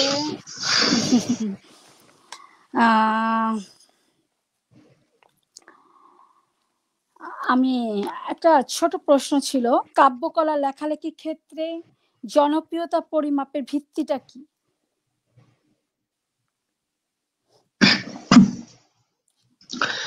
ধন্যবাদ আপনাকে কঠিন প্রশ্নের জন্য। না না, কঠিন না দাদা। আমি এর আগে একটু বলে নেই, আমাদের যখন আমরা মঞ্চে অনুষ্ঠান করি আর যখন আমরা লাইভে অনুষ্ঠান করি, লাইভে অনুষ্ঠান করলে হয় কি, আমাদের একজন পরে আরেকজনকে দিতে হয়। আর মঞ্চে অনুষ্ঠান করলে যারা যত ভালো করে তাদেরকে আমরা শেষের দিকে রেখে দিই, যেন আপনার দর্শকরা উপভোগ করতে পারে এবং দর্শকরা আমাদের ছেড়ে না যায়। আমার আজকের অনুষ্ঠানের পর কেন জানি মনে হলো যে আমাকে প্রথমে দিয়ে শেষের দিকে আমাদের না না, প্রতিবন্ধীদের দিলে এমন ভালো কিছু হতো। না। আর দর্শকের ভালোবাসা, দর্শকের যে অনুভূতিটা, এটা কিন্তু আমার বোঝার ক্ষমতা রাখতে হবে। আর আমার নিজেকে তোলার চেয়ে তাদের ভালোবাসাটা হচ্ছে বেশি গুরুত্বপূর্ণ। আমি দর্শকের নিকট বিনয়ের সহিত ক্ষমা চেয়ে নিচ্ছি বারবার এই সুন্দর জিনিসের মধ্যে সে বাধা হয়ে দাঁড়ানোর জন্য। যাই হোক, আমি যেহেতু জনপ্রিয় তার মাত্রাটা বলছেন, জি, আমার কাছে মনে হচ্ছে জনপ্রিয়তার মাত্রাটা, আমাকে যদি বলেন, আমি বলবো যে বিষয়টি যতদিন বেশি টেকসই তা হচ্ছে জনপ্রিয়। আমরা অনেক জিনিস দেখি জোনাকি পোকার মতো হঠাৎ করে এমন ভাবে আসে আবার চলে যায়। আপনি গানের কথাই বলেন, এখনো আমরা পুরাতন শিল্পীদের অনেক গান শুনি, ওনারা হারিয়ে যান নাই। হয়তো ওনাদের গান কখনো আপনার মিলিয়নিয়ার ভিউ হয় নাই। অনেকের গান হয়তো, আমি কাউকে ছোট করছি না, অনেকের গান হয়তো 2 দিন 3 দিনে মিলিয়নিয়ার ভিউ হয়ে গেছে। এখন সংখ্যার দিকে তো আপনাকে বলতে হবে যে 2 জন 3 জনের গান মিলিয়নিয়ার ভিউ হয়ে গেছে, কিন্তু টেকসইয়ের দিকে যদি আপনি যান তাহলে আপনি দেখবেন এখনো সেই 30 বছর আগে 40 বছর আগের যে গানগুলা, এগুলো আমরা ঘুরে ফিরে নিয়ে আসি। অনুষ্ঠানে হইলে হয়তো নতুন কিছু গান আপনি বাজান, কিন্তু আপনার বাসায় যখন আপনি একা একা শোনেন, কার গানটা শোনেন? তো জনপ্রিয়তাটা হওয়া উচিত গুণগত মান এবং টেকসই এর বিষয়টি। আমার ছাত্র জীবনে সাস্টেইনেবল ডেভেলপমেন্টের একটা কোর্স পড়ার সুযোগ হয়েছিল। আপনি খুব তাড়াতাড়ি যে কোনো দেশের অবকাঠামো উন্নয়ন করতে পারেন। ধরেন আপনি একটা ব্রিজ করলেন, 1 বছরে ব্রিজ করে ফেললেন, 5 বছরের মাথায় এটা ভেঙে গেল। উন্নয়ন হয়েছিল, কিন্তু এটা তো টেকসই হয়নি। আপনি এমন একটা কৃষি উৎপাদনে আপনি এমন একটা ফলন দিলেন যেটা মাটির উর্বরা শক্তি কমিয়ে দিল। আপনি 5 বছর অধিক ফসল ফেলেন, কিন্তু আপনার পরবর্তী প্রজন্মের জন্য এই জমিটাকে মরুভূমি বানিয়ে ফেললেন। তাহলে তো এটা উন্নয়ন হলো না, আপনি ভবিষ্যৎ প্রজন্মকে বিপদগ্রস্ত করে গেলেন। তো কাব্য বলেন, সংস্কৃতি বলেন, আমার সংখ্যার পরিমাণ বাড়াতে গিয়ে আমি যদি আমার নিজস্ব যে ঐতিহ্য রয়েছে সেই ঐতিহ্যকে আমি আমার মূল রাস্তা থেকে সরিয়ে ফেলি, তাহলে মনে হয় এটা জনপ্রিয়তার মাত্রা নির্ধারণ করা আমাদের জন্য মঙ্গলজনক হবে না। কারণ আপনাকে কিছু বাস্তবতা মানতে হবে। আমি আগেই বলছি, আমি কাউকে কষ্ট দিতে চাই না, তবুও বলছি।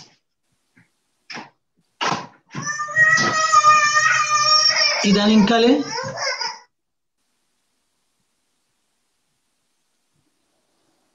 হ্যাঁ, আমি এখন মধুবনের কাছে চলে যাচ্ছি। মধুবন, তুমি তোমার নিজের কি শোনাতে চেয়েছো একটু শোনাও, এখন তো রেডি আছো আমি তুমি। হুম, আমি কবি জীবনানন্দ দাশের একটি লেখা শোনাই। sure. এই কবিতাটি আমাদের সকলেরই বোধের সাথে জড়িয়ে গেছে, আমাদের ভালোবাসার সাথে, আবেগের সাথে, আমাদের সত্তার সাথে জড়িয়ে রয়েছে। চিরকালীন কবিতা। হাজার বছর ধরে আমি পথ হাঁটিতেছি পৃথিবীর পথে, সিংহল সমুদ্র থেকে নিশীথের অন্ধকারে মালয় সাগরে। অনেকে ঘুরেছি আমি, বিম্বিসার অশোকের ধূসর জগতে, সেখানে ছিলাম আমি। আরো দূর অন্ধকারে বিদর্ভ নগরে আমি ক্লান্ত প্রাণ এক, চারিদিকে জীবনের সমুদ্র সকেন আমারে দুদণ্ড শান্তি দিয়েছিল নাটোরের বনলতা সেন। চুল তার কবেকার, অন্ধকার বিদিশার নিশা, মুখ তার শ্রাবস্তির কারুকার্য, অতি দূর সমুদ্রের পর হাল ভেঙে যে নাবিক হারায়েছে দিশা, সবুজ ঘাসের দেশ যখন সে চোখে দেখে দারুচিনি দ্বীপের ভিতর, তেমনি দেখেছি তারে অন্ধকারে। বলেছে সে, এতদিন কোথায় ছিলেন? পাখির নিড়ের মতো চোখ তুলে নাটোরের বনলতা সেন। সমস্ত দিনের শেষে শিশিরের শব্দের মতন সন্ধ্যা আসে, ডানার রৌদ্রের গন্ধ মুছে ফেলে চিল, পৃথিবীর সব রং নিভে গেলে পাণ্ডুলিপি করে আয়োজন। তখন গল্পের তরে জোনাকির রঙে ঝিলমিল, সব পাখি ঘরে আসে, সব নদী ফুরায় জীবনের সব লেনদেন, থাকে শুধু অন্ধকার মুখোমুখি বসিবার নাটোরের বনলতা সেন। নাটোরের বনলতা সেন। চমৎকার, চমৎকার। এই কবিতাটা আমার বড় প্রিয় গো, মানে কিছু আমারও কবিতা খুব থেকে প্রিয়। যায় না, হুম, ইতিহাস সারা হয়ে যায় জীবনের আর কি। ইতিহাস যেমন হয়ে এই যায় কবিতাটা এই ধরো, কবি। পূর্ণেন্দু পুত্রের একটি কবিতা, শরৎ বাজাতে জানলে। আমার পূর্ণেন্দু এমন কিছু পুত্রে দুঃখ আমাকে। আছে যার নাম তিলক কামদ, আর এমন কিছু স্মৃতি যা সিন্ধু ভৈরবী। জয় জয়ন্তীর মতো বহু ক্ষত রয়ে গেছে ভিতর দেয়ালে, কিছু কিছু অভিমান, ইমন কল্যাণ। শরৎ বাজাতে জানলে বড় ভালো হতো, পুরুষ কিভাবে কাঁদে সেই তো শুধু জানে। কার্পেট সাজানো প্রিয় অন্তঃপুরে ঢুকে গেছে জল, মুহুর্মুহু নৌকা ডুবি ভেসে যায় বিরুদ্ধ নোঙর। পৃথিবীর যাবতীয় প্রেমিকের সপ্ত ডিঙা ডুবেছে যেখানে, সেখানে নারীর মতো পদ্ম ফুটে থাকে। জল হাসে, জল তার চুড়ি পরা হাতে নর্তকীর মতো নেচে ঘুরে ঘুরে ঘাগরার ছোবলে সবকিছু কেড়ে নেয়। কেড়ে নিয়ে ফের ভরে দেয় বাসি হয়ে যাওয়া বুকে পদ্মগন্ধ, প্রকাণ্ড উদ্যান। এই অপরূপ ধ্বংস, মরচে পড়া ঘরের দোরে চাপা এই চুনকাম, দরবারি কানারা, এরই নাম। শরৎ বাজাতে জানলে বড় ভালো হতো। পুরুষ কিভাবে বাঁচে সেই শুধু জানে। চমৎকার। খুব খুব ভালো লাগলো, আমি তো কবিতার ভিতরে ডুবে যাই। আর তুমি তো লাইভ পড়ছো, আরো খুব ভালো লেগেছে। আচ্ছা, একটা রিকোয়েস্ট ছিল, আমার সব এডমিনরা বলেছে তোমাকে একটা হ্যাঁ, গান করতে। তা গানটা ছিল আচ্ছা যে একজন এটাও বলেছে, আমার একটা এডমিন, সে বলল যে মেহেদি হাসান, যে এমন স্বপ্ন কখনো দেখিনি আগে। তুমি কি কোথাও মনে হয় করেছে, ও দেখেছে তোমাকে কোনোখানে ওর গানের ইয়ে। তুমি একটু তুমি গেয়ে শোনাও একটু, বা পুরোটুকুই একটু একটু শোনাও এই প্লিজ। এই গানটার কথা উনি কি করে জানলেন? এটি নিশ্চয় কোনো এই গানটি, অনুষ্ঠানে সে দেখেছে, ও আচ্ছা, আচ্ছা আচ্ছা। একটা এই গানটি রিকোয়েস্টের আসলে গান। এই গানটি খুবই আমাদের এখানে খুবই জনপ্রিয় একটি গান, এবং গানটি গেয়েছেন স্বনামধন্য সঙ্গীত শিল্পী হৈমন্তী শ্রদ্ধেয়া শুক্ল। শ্রীমন্তী হৈমন্তী শুক্লা জি। গাওয়া। আচ্ছা ঠিক আছে, আমি দেখছি। মানে হঠাৎ করে তুমি বলাতে আমি আসলে কবিতা নিয়েই ভেবে এসেছি অনেকটা। দেখছি আমার গানটি লেখা আছে কিনা। হ্যাঁ, খালি গলায় আহ, তুমি শোনাও। না সে ঠিক আছে, কিন্তু গানটি আমি একটু খোঁজার চেষ্টা করছি আর কি। দাঁড়াও। এই গানটি শোনাতে হবে, অন্য কোনো গান শুনলে হবে না? এটা পারলে ভালো, না হলে অন্য একটা শোনাও, না হলে অন্য একটা শোনাও। আচ্ছা ঠিক আছে, আচ্ছা ঠিক আছে, আমি দেখি এই গানটাই শোনাই তাহলে। যদিও এখানে কবিতার আসর, আমি মাপ চেয়ে নিচ্ছি সিদ্ধার্থ তোমার কাছে, যে আমি রিকোয়েস্ট করার জন্য। এটা তুমি খালি গলায় শোনালে ভালো হবে, কোনো সাউন্ড আচ্ছা মনে আমি হয় এটা অ্যালাউ নেই। আচ্ছা আচ্ছা ঠিক আছে। হ্যাঁ, সরি। এই তো হেথায় কুঞ্জ ছায়ায় স্বপ্ন মধুর মোহে, এই জীবনে যে কটি দিন পাবো, তোমায় আমায় হেসে খেলে কাটিয়ে যাব দোহে, স্বপ্ন মধুর মোহে। এই তো হেথায় কুঞ্জ ছায়ায় স্বপ্ন মধুর মোহে, এই জীবনে যে কটি দিন পাবো, তোমায় আমায় হেসে খেলে কাটিয়ে যাব দোহে, স্বপ্ন মধুর মোহে। কাটবে প্রহর তোমার সাথে, তোমার সাথে,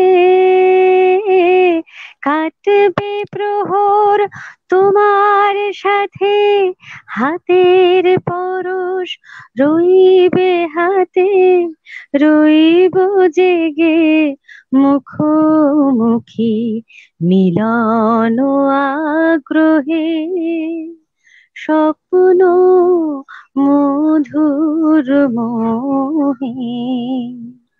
এই তো হেথায় কুঞ্জ ছায়ায় স্বপ্ন মধুর মোহে, এই জীবনে যে কটি দিন পাবো, তোমায় আমায় হেসে খেলে কাটিয়ে যাব দোহে, স্বপ্ন মধুর মোহে।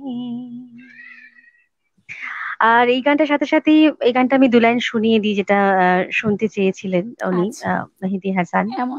এমন স্বপ্ন কখনো হুম, দেখিনি আমি। ততটা মনে আছে।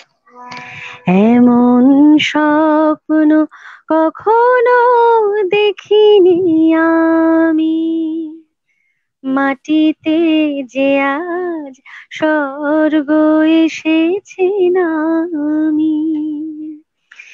এমন স্বপ্ন কখনো দেখিনি আমি, মাটিতে যে আজ স্বর্গ এসেছে নামি। অস্ত সূর্য আকাশে এঁকেছে ছবি, কার প্রেরণায় মন হয়ে গেছে কবি। মুগ্ধ দু চোখ, স্তব্ধ হৃদয়, সময় তো গেছে থামি। এমন স্বপ্ন কখনো দেখিনি আমি, মাটিতে যে আজ স্বর্গ এসেছে নামি।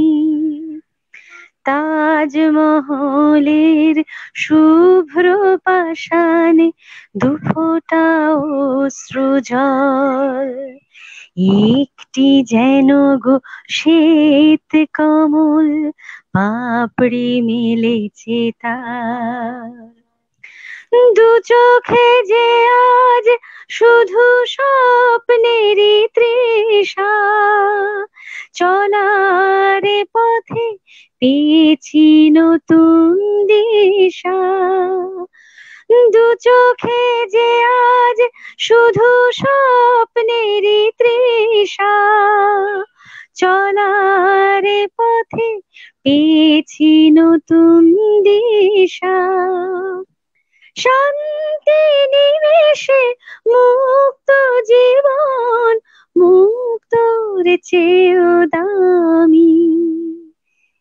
এমন স্বপ্ন কখনো দেখিনি আমি, মাটিতে যে আজ স্বর্গ এসেছে নামি।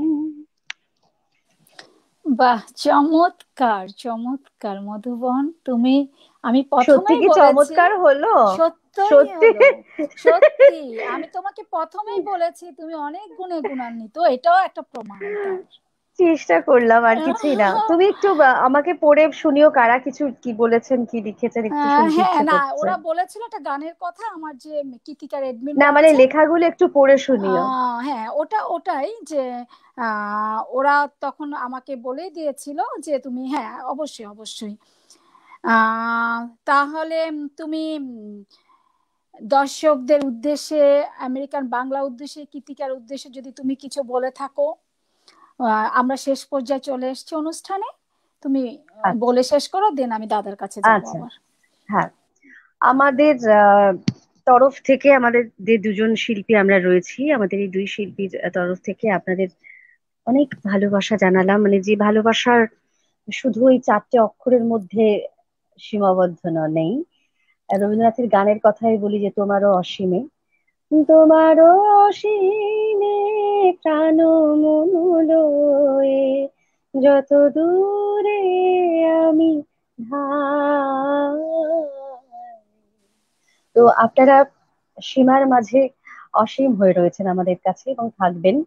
তো আমাদের জীবনের অনেক সীমাবদ্ধতা আছে, অনেক বাধা আছে, অনেক দুঃখ আছে, কষ্ট আছে, কিন্তু সবকিছুই লাঘব হয় এই সঙ্গীতের কাছে, কবিতার কাছে, ভালোবাসার কাছে আমরা নতজানু হই। আর সেই সুন্দর ধারণ, সুন্দরকে ধারণ করে রেখেছেন আপনারা। আমেরিকা বাংলা আয়োজিত এই কৃতিকার পরিচালনায় যে সুন্দর একটা অনুষ্ঠান, কবিতা, গান, কথা, সংস্কৃতিকে আপনারা ধরে রেখেছেন, মানুষের মধ্যে আরো বেশি করে পৌঁছে দিচ্ছেন এই সংস্কৃতিকে, ঐতিহ্যকে, ভালোবাসাকে, যেটা আমাদের সমৃদ্ধ করছে এবং বহু শিল্পী কাছে আমরা পৌঁছে যেতে পারছি, বহু মানুষের কাছে পৌঁছে যেতে পারছি। শুধুমাত্র 4টে দেওয়ালের মধ্যে নয়, আজ বিশ্বের বিভিন্ন প্রান্তের মানুষ আজ আমার কথা শুনলেন আপনাদের মাধ্যমে। এটাই একটা বিশাল কাজ, বড় কাজ আপনারা করছেন এবং এভাবেই এই মাধ্যমটিকে এগিয়ে নিয়ে চলুন। আমরা সবাই পাশে আছি, পাশে থাকবো। সবাইকে শুভকামনা জানাই। ভালো থাকবেন, আনন্দে থাকবেন। সবার শুভ কামনা জানিয়ে আমি আমার তরফ থেকে বিদায় নিচ্ছি। পারানা, তোমাকে অনেক ধন্যবাদ, কৃতজ্ঞতা, এত ধন্যবাদ। সুন্দর করে তুমি বললে। এবং ধন্যবাদ। সেই সঙ্গে ধন্যবাদ। গোপান দা, আপনাকেও অনেক ধন্যবাদ। ভালো থাকবেন সবাই। ভালো থাকবেন। ধন্যবাদ মধুবন, আবারও দেখা হবে তোমার সাথে কোনো এক সময়। আমি এখন গোপনদার কাছে হ্যাঁ, যাচ্ছি। নিশ্চয়ই হ্যাঁ, হ্যাঁ, নিশ্চয়ই। হ্যাঁ দাদা, আপনি একটু বিদায়, আমরা অনুষ্ঠানে একদম শেষ পর্যায়ে চলে এসেছি, আপনি একটু আহ, দর্শকদের উদ্দেশ্যে এবং আমেরিকান বাংলা উদ্দেশ্যে এবং কৃতিকার উদ্দেশ্যে যদি কিছু বলতে চান, আপনি বিদায় নিতে পারেন।